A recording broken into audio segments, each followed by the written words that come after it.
Welcome to the Sugar Coated Dreams podcast. If you've ever daydreamed about running your very own baking business, then you're in the right place.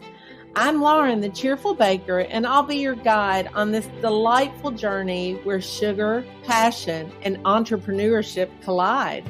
In each episode, we'll chat with talented bakers, entrepreneurs, and cookie decorators who have transformed their passions into something truly magical. Whether you're a seasoned baker or just starting out, this podcast is for you. We'll uncover the secret behind successful baking businesses, share tips and tricks to help you level up your skills, and unravel the stories of those who've created thriving careers in the baking industry. Plus, I have an exciting announcement for all of our listeners. Introducing the Cheerful Box, a monthly subscription that brings joy and inspiration to your doorstep. Each box is carefully curated and filled with items to enhance your baking experience. Inside, you'll find a surprise collection of unique cookie cutters, clip art, and a stencil, plus an exclusive link to my online cookie decorating class. It's the perfect way to indulge your passion for baking and take your skills to new heights. So after you listen to this episode, be sure to check out the Cheerful Box. Don't miss out on this incredible opportunity to receive a monthly dose of baking magic delivered right to your door. Visit our website and subscribe today. Now grab your cup of coffee and let's get ready for this week's episode. Welcome to the Sugar Coated Dreams podcast. We appreciate you listening, and I have a very special guest today, Julie McAllister of Julie McAllister Cakes. And if you have not seen her work, you need to run to your Instagram because you won't even believe that the cakes she makes are actually cakes. Oh my gosh, Lauren, that was so sweet. Well, they're amazing, Julie. And not only are you super talented, but so many of your cakes don't look like a cake until you cut into them. And I think that's amazing. That's the goal, right? That's the ultimate compliment. So tell me a little bit, Julie, how did you get started in the baking world? It's been kind of an evolution. I've been a lifelong hobby baker, which was totally just a self-serving thing because I love to eat dessert. I definitely inherited that sweet tooth gene from my mom's side of the family. So, I can remember coming home from high school and, my friends would come over after school and we would do every single day to a box of Duncan Hines cake mix, like make the batch of 24 cupcakes every single day. So then, when I went to college, it kind of evolved to, baking with, in different friends' apartments and trying real recipes. And so then I got to grad school. And I was in grad school for advertising, which you would think was like really creative and artsy focused, but it was actually really statistics heavy and so much research and everything. Yeah. So I was actually working on my thesis, just kind of like drowning in data and numbers and all of that. And I really needed some type of creative outlet. And I think I can't remember if it was like Good Housekeeping or Southern Living, but one of them had a photo of a Christmas cake. And it was, picture if you just had like a sheet pan and cut out different sizes of squares kind of cascading in size and stacked them and decorated them with green frosting. And I saw it and I was like, oh my God, I bet that's so easy to make. So I made it and it was a complete disaster, like total and complete epic cake fail. I mean, it looks so terrible. I keep the photo because it makes me laugh so hard, but I was instantly hooked. I was like, oh my gosh, cake decorating, like this is my hobby. And then basically from that point on, I just taught myself everything I could find about cake decorating, bought every book I could find. This was definitely before YouTube, pre-social media, all of that. And it just kind of slowly evolved. And I would slowly, teach myself a new trick here and there. You know what I find so interesting, Julie, is you said that you baked 24 cupcakes after school every day because, man, I miss that time of life when you could eat 24 cupcakes every day and not gain any weight. I don't know where it goes when you're in high school. It just like evaporates into thin air. It does. That is so true. That was my hobby. Any spare time I had, I was doing some type of cake decorating. And so I lived in DC after I finished grad school for about 8 years and, just worked for a bunch of different ad agencies while I was there. And somewhere around, let's say year 5 of living there, I started to get this pull of, I love baking. I think I'd really love to have a career change to something in the culinary field. Mm-hmm. And so I started entertaining the idea of going to culinary school, but I genuinely just could not fathom taking out more student loans for culinary school before I had paid them off for grad school. Right. So there was a local bakery in DC and I worked out a deal with them. Like I told them I was kind of having this crisis of career and passion. And, I was dipping a toe into culinary and I worked out a deal with them where every morning I went to work from 5 a.m. to 9 a.m. at the bakery and then went to work my 9 a.m. to 6 p.m. agency job after that. So that was kind of like my real world culinary school. And it was like a super Americana bakery, like red velvet cake, chocolate chip cookies. So not necessarily cake decorating, but I got to experience baking from the commercial side. And it taught me a couple crucial lessons, the most important of which was that I never want to own a brick and mortar bakery. I'm right there with you, Julie. Yeah, I do not want to own a traditional brick and mortar bakery. So that's why my business now is studio-esque and order only. I knew that I wanted to pursue something in cake decorating. And I also knew that DC was too expensive of a place to do it. So shortly after that, there were 2 back-to-back blizzards that came through DC. And I just kind of had this snap decision moment where I was completely done with living in the north and cold weather and just picked up on a whim and moved to Charleston and got an agency job down here to kind of get my footing, and then officially started my cake business that I was doing on the weekends. And then it slowly shifted to where I started working part-time at my agency job and then doing cake stuff part-time. And then now I actually do stuff pretty much cake time. And then I just do freelance marketing on the side.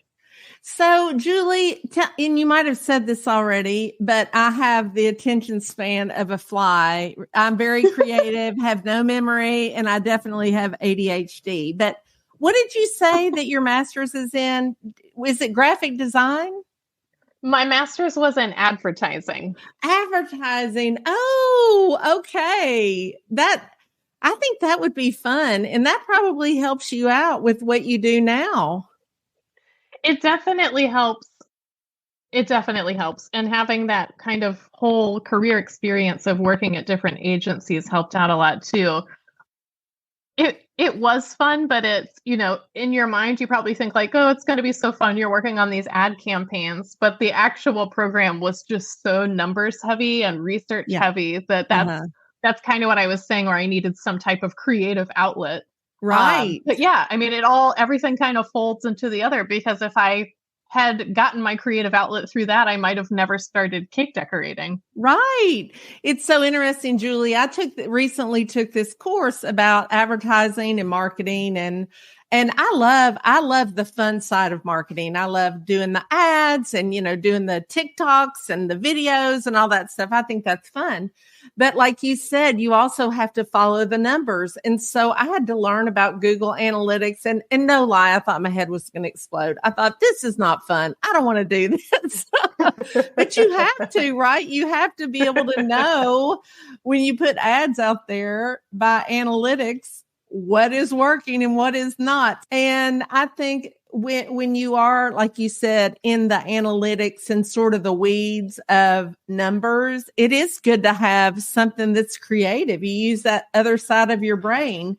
And I love the fact that you said that you got up early and worked at a bakery to sort of feel yourself out if that's something that you wanted. So you took this sort of safe approach, which is exactly what I did. I started making cookies. I would get up before I would go to work, and I would do it in the morning and I would do it at night because I just wanted to see, is this something that I really enjoy doing before I went full-fledged into it? And it sounds like you kind of did the same thing. Yeah, you definitely have to kind of test the waters because you can always change careers, but before you give up one career entirely, you definitely want to make sure you're making the right move with what you find passionate in the world, especially like owning your own business, because I'm sure you can relate. It's such a 24/7 thing. Like you're literally never not thinking about your business in some capacity. Yes. So, Julie, for those that have not seen your beautiful social media campaigns, can you explain the type of cakes that you specialize in? Yes. My business now, I just make hyper-realistic cakes. So basically, I only make cakes that look like things that are not cakes. So it's incredible. It's unbelievable because I can hardly even make a cake look like a cake. What is your favorite? Do you have one cake, Julie, that you look back on and you think, man, this was fantastic? Something that you're especially passionate about? So many, my kind of thing that I'm known for is like Southern themed cakes and like Charleston and Low Country themed cakes. So whether that's like things or brands or whatnot, but I love all of them in different ways, but there's one that will always hold a special place in my heart, which is it was a hanging magnolia wreath cake for the holidays. And so It actually hung on the wall. And I think it had over 100 paste magnolia leaves on there that had each been, like molded and painted by hand. But I just loved it. It was so much fun. I'm not a good cake decorator at all. And it's really funny. I do not like getting my hands dirty, which is crazy because I'm very artistic and I do paint and stuff. I mean, and when I was an art teacher, we got messy all the time. But there's something about the buttercream, Julie. I just can't do the buttercream. It gets all over my hands. It drives me crazy. But one thing that I really love about cake decorating is you truly get to learn edible art, because like when you said paste flowers, it's so amazing all of the tools that cake artists use that are edible, that are exactly what I used to do when I was an art teacher, that I translated into the cookie world. But boy, you really go all out when you're making a cake. And I think that's super fun. Julie, so I know that you've been on a few different baking shows. Would you like to tell us a little bit about that? So the most recent show was a Food Network show, and it was Holiday Wars, which is one of the, just kind of your standard competitive cake decorating shows. And this was a team one. So basically each team is comprised of a baker, a sugar artist, and a cake sculptor. And so I was the cake sculptor on our team. And basically you're given these different challenges and you're tasked with creating these, like 2 to 4 feet high giant cake creations. So it was a crazy experience and so much fun. I saw that and it was amazing. And one thing that I think is so cool and crazy is how long you spend in the taping process. Weren't you there for a couple weeks? Oh my gosh, it's so long. Yeah, that one I was actually gone for almost a month. That one filmed like very in the thick of COVID. So, there was like a little buffer time at the beginning where we all had to quarantine and everything. But yeah, the stamina for these shows is, people watching at home just have no idea how much goes into them from a physical level for the people involved in them, which I'm sure you can attest to, because how long were you gone for yours? Well, only 2 days, Julie, and I was done by the end of the 2 days. I thought, I can't do this anymore. I've never been so exhausted in all my life, because it's not just, as you know, it's not just the physical work of standing and concentrating, but and I don't want to call it stress because it's fun. It's fun stress, but it still takes something out of you. It absolutely does. And it's different, baking in your home kitchen for like a 10-hour block of time versus doing it with 10 cameras pointed at you and any like drop of frosting you do or anything like that. It definitely adds a layer of nerves. It's crazy when you think about, so you've got these 8-hour windows, I think is what that one was, that these challenges take place on. Can you tell us about any fun behind the scenes stuff that happened on your show? I know that you said that there were some, laughter and fun things. For me, just for example, when I was on the Christmas cookie challenge, I fell. I mean, I was running and I completely wiped out, cracked my kneecap. Probably should have gone to the hospital, but I didn't want to leave. So is there anything fun that's happened to you along those same lines? No. Oh my gosh, you poor thing. No cracked kneecaps, thankfully. Just a lot of kind of dropping stuff and the moment kind of running around like a chicken with your head cut off type of a thing. But yes, there was so much just joking around that we all did with each other. They definitely had to cut that down because they couldn't otherwise it would look like we weren't, focused up on what we were doing. Probably a lot of nervous laughter too, right? Because it's kind of a high pressure kind of situation when you're on those shows. Well, yeah, and I'm sure you probably felt the same way. I will never forget the feeling of the very first challenge and they say go, and you're literally a deer in the headlights. You're like, wait, is this actually happening? Aren't they gonna tell us what to do? Or no, you just literally show up there and you're like, game on. That's how it was for us. We thought, we're going to stand at our stations. And then when the celebrity judges come in, we're going to be introduced to them. And then, they're going to tell us a little bit what to expect. Oh, no. It wasn't like that at all.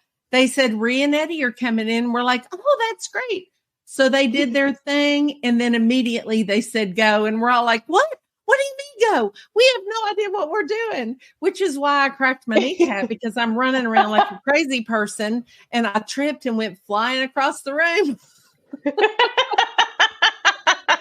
What's the very first hyper-realistic cake that you made? I mean, what did you see one and think, I want to see if I can do that? Or what made you go into that side of cake decorating? So I guess in theory, you could say the Christmas tree cake that started it all was technically my first hyper-realistic cake, even though it was a complete disaster. But like I was saying, I had so much fun doing it that I was hooked on it instantly.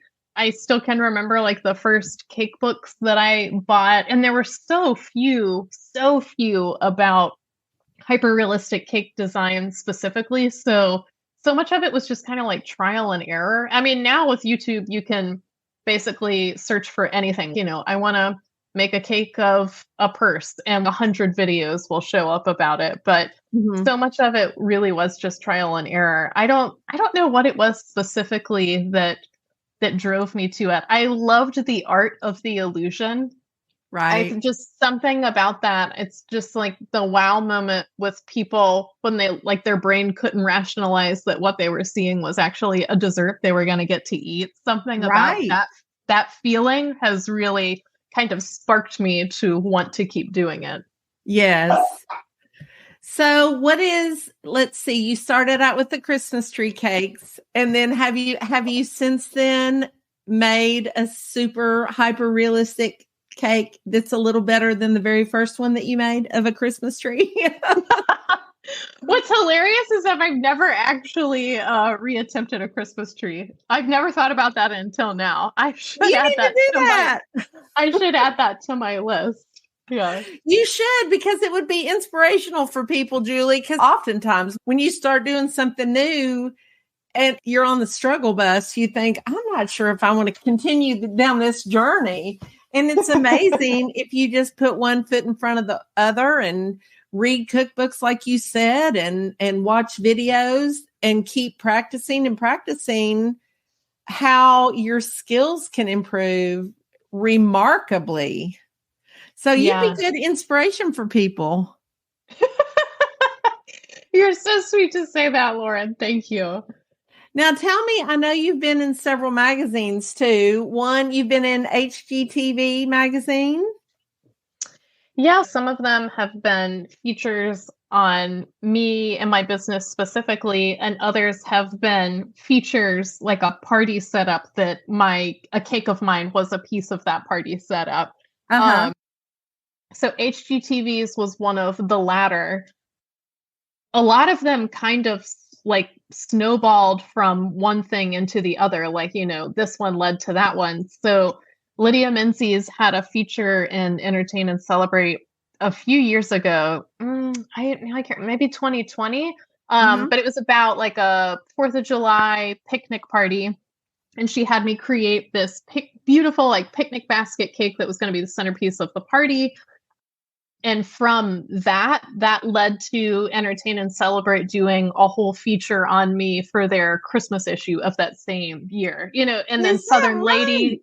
Yeah. And then Southern Lady did a feature based on that feature. So, it's kind of fun how when one parlays into another. And so the HGTV one, that one was such a surprise because it was from a feature in a Charleston-based magazine that had been like several years before, and the magazine I think had since gone out of business. But then it was resubmitted it was like these miniature present cakes as part of a beautiful bar cart setup, like a holiday bar cart, and it just got republished in like a holiday bar cart feature, and I just like couldn't believe it. Still couldn't believe it. So I love stuff like that. How like you never know how each thing is going to lead to the next thing. It's all serendipitous that way. You're very right. And I think it's important for people that are listening to not be afraid to put your name out there and ask for those things. And I'm going to use Lydia as an example. When I saw Entertain and Celebrate magazine, the spreads in that magazine are absolutely gorgeous. And I remember the paper quality. It's so hard to find magazines with great paper quality anymore. It's like top tier paper quality. It is truly a magazine that you keep. You don't throw this one away. Yeah. You keep it out. Yeah. But I saw it and I thought, gosh, this thing is gorgeous. I mean, I loved everything about it. I saw on Entertain and Celebrate's Instagram page that they had worked with Lydia.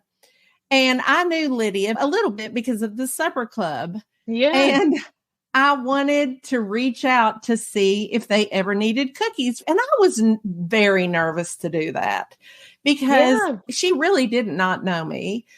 The Entertain and Celebrate people didn't know me, but I thought, Lauren, just do it. Nothing ventured, nothing gained. So I sent her an email and I said, if you ever need cookies for a photo shoot, I would love to design something and send them to you. And the timing was perfect because she said, as a matter of fact, we're doing a photo shoot next week. And this is what we're doing. And do you think that you could do something along with it? And I'm like, yes. I was so busy because I had not expected this to happen that quick. But I thought, I'm going to make the time to do it. And so I spent so much time because I wanted these cookies to be beautiful because I was hoping they would be in the magazine. But also I just appreciated the fact that Lydia gave me the opportunity. Yeah. And so I made these cookies and I packed them up and I sent them and lo and behold, they were in the magazine, which was. I just love it. I love it. Such a thrill. So I think if you're out there listening, don't be afraid to contact people because Lydia was excited that I contacted her because she did not have cookies and she loves using cakes and cookies with her parties. You do that one little thing and it can lead to bigger and better. And a friend of mine contacted me and she said, Lauren, do you have a publicist? I'm like, do I have a publicist? I mean, I thought that was funny. I said, no, I don't have a publicist. Why would you ask? And she said, well, I saw you in the magazine. And I said, well, it was because I just asked. It there is something so thrilling about seeing something you've created in a print publication. It Like is. it's no disrespect to anything digital, but there's just something about that holding it in your hands that will never be matched to that. And Yes. I think that's what makes it seem so daunting, so to speak. But I am 100% with you. Like if you just ask for it, it's crazy how sometimes these things just come into play. And Right. I mean, honestly, just surrounding yourself with people that genuinely want to help other people. Like Lydia is she is such a rare gem of someone that genuinely wants to help other people without any expecting anything in return. Like she just genuinely wants to see people succeed. And that's such a rare quality, I think, to find in people. But just so grateful to her for all the opportunities she's given me. Oh, I'm right there with you. We love you, Lydia, if you're listening. So, Julie, what is the very first hyper-realistic cake that you made? The first was it was like a tree stump with an axe sticking in it. Like you had just hit the axe in the tree stump, and then when you cut into it, it was like a red and black gingham pattern. The cake my gosh. That sounds incredible. It was so fun, so adorable. I look back on it now and I like kind of cringe, like, oh my gosh, I could have made that so much better. But at the time, I was so just thrilled with myself for making that happen. And it just like kind of took off from there. And the time that goes into making cakes, like I said, I don't love making cakes because of the buttercream on my fingers, but which is so weird. I mean, I think that's so bizarre because I am a messy person. I paint, I do all kinds of things, but something about that buttercream. But when my kids were young, I always made them a special cake for their birthday because I loved doing that. It was kind of the star of the show. And I thought, I don't need to pay someone to do this. I surely can do it. And then 2 weeks later, when I'm still working on the cake, I'm thinking I should have just paid somebody. But I remember I made this Harry Potter cake one time, and it was the hat that's in Harry Potter and the wand, the sorting hat. And Julie, I'm not kidding you. It took me forever. And when I see the incredible cakes that you make, I think, how long does that take her? Oh my gosh. I believe it that it took forever. That's like the number one thing. Like usually people are kind of taken aback by like the price tag with the cakes, and it doesn't happen in a short amount of time. Like I would say on average, most of them are in the ballpark of like 15 hours spread over 2 days. But a lot, like if they have sugar flowers, then you're talking like 30, 35 hours all in. You make the Ferrari of cakes, Julie.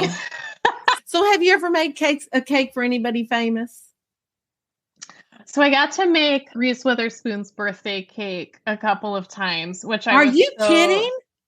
No, it was pretty much the most amazing thing ever. It was her clothing brand, Draper James. Yes. They're based out of Nashville, and they do this epic celebration. It's like a week-long event for her birthday every single year. So the first time was in 2018. Yeah, March 2018. The way the week celebration works is they usually kind of loop in a couple different artisans for different things. Like they get a watercolor artist to create like a specific card and painting for her and things like that. They create a limited edition dress. Like they create a purse that's the gift for her. They hired me to create this cake and like create a recipe for it that they could then share with like readers of their blog, which I think might not exist anymore. Wow. But it was a replica of that bag, the bag that was her gift. So it was such a fun treat. And then, so that was 2018. And then last year they actually had me do the bag for that year then. So yeah, I got to make her birthday cake twice, which was just the coolest thing ever. Did you meet her? I was just going to say a follow-up question everyone asks is if I got to meet her.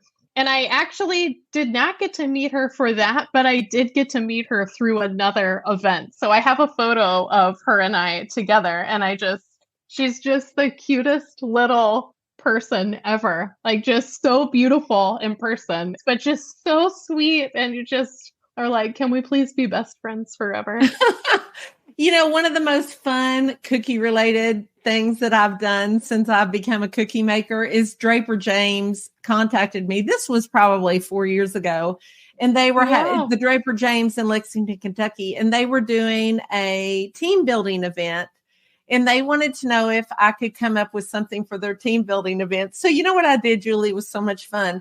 I made these little cookies that looked like little girls. And then I gave them fondant. I gave them edible markers. I gave them all the edible art stuff.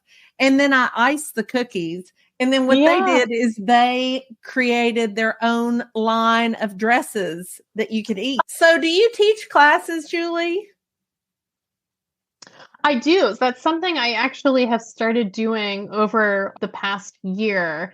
And it's like really picking up steam. I actually have a few really exciting ones coming up, but they aren't official. So I don't want to speak before they're kind of like signed on the dotted line, but it kind of in and around Charleston. Hopefully there's going to be one down in Miami too. But yeah, kind of all over. The one I was just teaching was part of Lydia's Supper Club soiree in Birmingham. That one was so much fun. This group of women, some of them had never baked or decorated a cake before in their lives. And I was so blown away. We created these like picnic baskets filled with fondant flowers. And I mean, I'm going to have to show you the photos. These people just absolutely blew me away. They were doing basket weave patterns with buttercream, fondant flowers, like perfect. They just all looked perfect. So I really love it. Like I said, I just kind of started doing that over this past year, but I'm so in love with that. And I really am hoping to do a ton more classes over, the rest of 2023 and then really kind of stack the deck with that in 2024. Well, I think that is exciting, and I'm ready to pack my bags and come to Charleston to take one of your classes. When you were saying it's interesting to me, you were saying that a lot of the women had never done any type of cake decorating, but they really got into it. And I don't know if you have found this, Julie, but I teach lots of cookie decorating classes, and there's a lot of freedom in creating art that's not permanent. I think it enables people to they can be more creative. They can experience more freedom of ideas, because I used to be a painter and I would paint these paintings that would actually go in a shop. And it was fun, but there was also a lot of stress associated with that, because I thought, this is permanent. Whatever I put on this canvas, it's not changing. And it's for life. Yes, but with a cookie or a cake, you just eat it. I think that's what's fun about edible art. You can be more creative because it's not permanent. No, and that was so well said. And honestly, anything short of a wedding cake, people are so much just like willing to go outside their comfort zone and try things that they have skill sets they never even thought they would have before. And it's like taking that first step, like, piping that first line of buttercream or something. It's like, that's all they need. And then they're just like, oh my gosh, this is fun. And it's you get the reward of eating it at the end. They just fall in love with. So Julie, do you have a favorite cookbook that you used whenever you were learning to bake and decorate cakes? I'll say the first illusion cake cookbook that I ever picked up it's called Confetti Cakes. And it might not still be in print. I'm confident you could find it on Amazon, but it's Elisa Strauss. She owned a bakery in New York, and they were one of the first ones to create, like pursed cakes and sushi cakes and things like that. And yeah, that kind of always has a special place on my heart, as that's where I learned some of my like very basic how to work with fondant skills and things like that. Right. If you wanted to research cake decorating cookbooks for hyper realistic cakes, that's 100% where I would start. Have you ever thought about writing a book, Julie? I could see that in your future. I think you should do that. Oh, I would love to. I would absolutely love to. I have it all mapped out for how I would do it, but you just let me know if you come across a publisher that wants to publish my book. I've written a book and published a book, a children's book, and it's not easy. How did I not know that, Lauren, that you published a children's book? That's amazing. What was the book? Thank you. I don't share it a lot. I did it. The very short version of the long story is my son has dyslexia, my oldest son. And so he struggled a lot as he was growing up. And one day I was just sitting and this story came, and I'm not a writer, Julie, at all. I'm creative. I'm not a very good writer, but I just sat down and wrote this little story. And I showed it to a friend of mine, and she said, Lauren, you need to turn that into a book. And I thought, thank you for saying that, but I don't know how to turn anything into a book. And then COVID happened, and I got it out of the drawer, and I thought, maybe I'll learn how to illustrate this because I am artistic. And so I got into this group of, you would try to improve your drawing skills by doing a prompt every day. And I quickly learned, Julie, that I am not that type of artist, but I found an amazing artist within this group. And so I just reached out to her and I said, have you ever illustrated a book? And she said, yes, but it wasn't a very good experience. I said, well, can I send you this little book that I have? Or it wasn't a book, this story. And I said, all I want is a book to give my son when he graduates from high school. That's why I did it. I never intended to publish a book. He really struggled. The book is called The Boy Who Lost His Colors, and it's about a little boy. Aww. It's the story of my son. He was really happy when he was little. And when he started going to school, I mean, the best way to explain is he turned black and white. He just became unhappy because he was so frustrated. And so I took him out of school. I homeschooled him for years. We did lots of things to try and get him to have his color, be happy again. And by the end of the book, and when my son graduated from high school, he had found his colors again. That was his high school graduation present. And so I think you can still buy it on Amazon. I don't talk much about it. It's probably the thing I'm the most proud of, but I didn't do it to sell a book. I did it so that my son would know how proud I was of him. That's absolutely one of the best things I've ever heard. Now, did he know that you were writing the book, or did you surprise him with it after it was done? I was going to surprise him, but every time the illustrator would send me a picture, I don't know if I mentioned this, but I said to her, I don't care what you do. I really don't. I love your artwork. Whatever you send to me, I'll be happy. Well, every time she would send me a page, I would cry because if I could draw like she can, it's exactly what I would have done. Aww. And so there was one in particular that was it's the most beautiful illustration. And I was so moved by it. I just had to show Caleb because I just was so touched. And so I said, and I can't keep a secret. So I said, listen, I'm writing you this book. I'm not going to show it to you, but here's one of the illustrations. And oh my gosh. He was thrilled. And I gave it to him when he graduated in the parking lot right after he graduated because I didn't want to see his reaction because I thought if he doesn't like it, my heart and soul went into this. And it was just kind of a try. I had written something and it was a little bit of I wanted him to have the private moment of opening it. So when I called him later and I said, what'd you think of the book? And he said, Mom, I loved it so much. It made me cry. And I thought, it was worth it. So I understand publishing a book. It's not easy, but it's worth it. Oh, so you'll have to do that, Julie. Yeah, you said it perfectly. The thing of having something to last beyond you, like something physical in the world, that's definitely the pull that I feel as well. Yes. Well, one of the coolest things, and we've totally gotten off topic, listeners. I'm very sorry. Probably the coolest experience besides me handing him the book was when I went down to my local library and I looked it up in the card catalog. That was cool. Oh my gosh. I hope you just have that whole moment framed somehow. It's definitely framed in my mind. Oh my gosh. No gift in the world will ever live up to that. Well, my sweet Joshua, who I love more than life itself, he's my younger son. And so many of my friends are like, when are you going to write a book for Joshua? He knows I love him. And I'll think of something else special, but there will be no more books in my future. Yeah. So we know that we can expect some classes and maybe a cookbook. You have anything else that you want to share with us that you have coming up?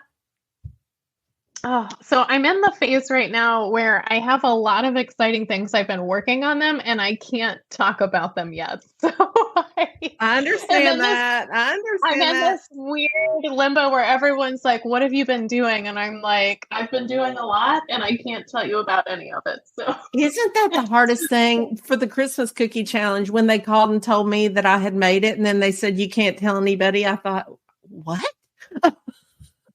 That filmed in January and then aired the following November. So it was almost a year. I mean, you're sitting on that news for a long time. I know. I don't know about you, but whenever they told me that I could finally share, it was 10 o'clock at night and I literally called everyone I'd ever known. And I'm like, I'm sorry I'm waking up, but I have some really exciting news.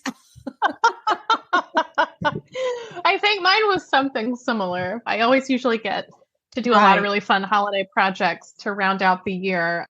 And then weddings. I do a lot of groomscakes. So October and November is like peak Charleston wedding season. So just trying to wrap that up and make it through the end of the year. Yes.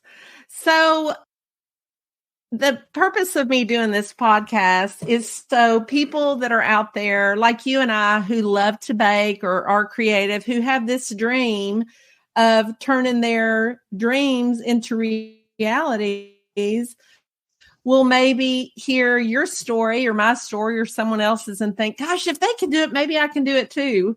So if you had a few words to tell someone who is thinking, who has that dream of starting their own cake business, what kind of advice would you give to them? I think this would be a combination of two things that we already talked about. So one, I would say if you're like kind of dipping a toe, but not sure. And, especially if you're like you're worried about like the financial commitment or something, I would highly suggest going to work for someone else in some capacity that will allow you to test it out. Even if it's just on like a simple project basis. Just so you can, especially with holidays coming up, a lot of times catering companies or event companies will hire people for extra events. And, maybe they need someone to make a special cookie for something or a pie or a cake. So I would say definitely reach out to people to test it out. And then, in the vein of what you were saying about you just reached out to Lydia, I would say if there are people in the industry that you follow and you admire, just shoot them an email and say, hey, I love what you're doing. I'm so curious, like how you got to this point. Do you have any advice for me? I, like you, have found that people have been so generous with their time and knowledge. And all you do is ask, like, just so surprised when you reach out to people and just genuinely ask them for insight or knowledge. They just are so willing to share. Yes, I find this, it makes you feel good. Like when someone reaches out to me, it makes me feel really, really special that they care enough about what I have to say. So I agree. Reach out to people that you admire. And the vast majority of people are thrilled to share their knowledge with you. Julie, thank you so much for joining me today on the Sugar Coated Dreams podcast. And I hope to see you soon. Thank you, Lauren. All right. I'll talk to you later. Talk to you later. Bye. We hope you enjoyed this episode of the Sugar Coated Dreams podcast. Thank you so much for listening. And if you enjoyed today's chat and don't want to miss out on future episodes, Be sure to subscribe to this podcast on your favorite platform. We release new episodes every Thursday. If you enjoyed the episode, please take a moment to rate and review it. It would mean so much to us. And remember to check out the Cheerful Box. It's the perfect companion to help you unlock your creativity and help make your baking dreams come true. You can find it at www.cheerfulcutters.com. So until next time, keep dreaming big and never underestimate the power of a little sugar and a whole lot of passion. I'm Lauren Jacobs, and this is the Sugar Coated Dreams Podcast.